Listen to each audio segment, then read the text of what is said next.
சைலேஷ், உண்மையை சொல்லு. எனக்கு இப்பவே தெரியணும். மொத்தம் உனக்கு எத்தனை எக்ஸ்டா இருந்தாங்க? இன்னும் அதுல எத்தனை பேர் இருக்காங்க?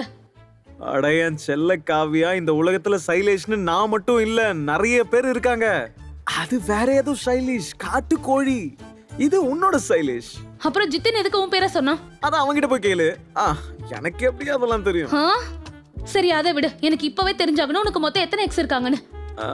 அது 1 2 3 அதெல்லாம் விடு. இப்ப நீ மட்டும் தான் எக்ஸ் ஒய்ஃப்னு சொன்ன. ஓவரா நடிக்காத என்ன? எப்படியாவது எனக்கு காப்பாத்து ஆட்டவா. அப்புறம் எதுக்கு குட்டன உன்னை அப்படி பார்த்தாங்க? அப்படி அவங்கிட்ட தான் கேட்கணும். போய் கேளு போ.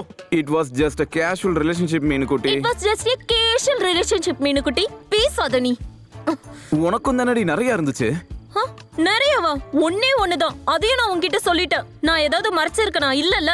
ஆனா அது எந்த லெவல்னு தெரியாதுல்ல. அது எந்த லெவல்னு நான் உன்கிட்ட சொல்லிட்டேன். நான் உன்கிட்ட இருந்து எதையும் மறைச்சதில்ல. ஆனா நீ ஏன் என்கிட்ட இருந்து மறைச்ச? உன்ன மாதிரியே எனக்கு எல்லாமே ஞாபகம் இருக்காது. நான் மறந்துட்டேன். ஓஹோ, இது ரொம்ப ஈஸி இல்ல? ஈஸியா போய் சொல்லுவ. அது மட்டும் இல்ல, அவ இங்க இருக்கான்னு தெரிஞ்சுதான் நீ இந்த வீட்டையே வாங்கியிருக்க. எனக்கு அது நல்லாவே புரியுது. இங்க பாரு, இந்த வீட்டை பார்த்தது நான் மட்டும் இல்ல, நீயும் தானே இஷ்டப்பட்ட. நீ சொன்னது வீட்டை மட்டும் இல்ல, அவனையும் தாங்கிறது எனக்கு என்ன தெரியும்? ஆஹா, உனக்கு சந்தோஷம் தான். அவ கூட எவ்வளவு வேணா பேசிக்கலாம். நீ பேசினா சங்குதான்.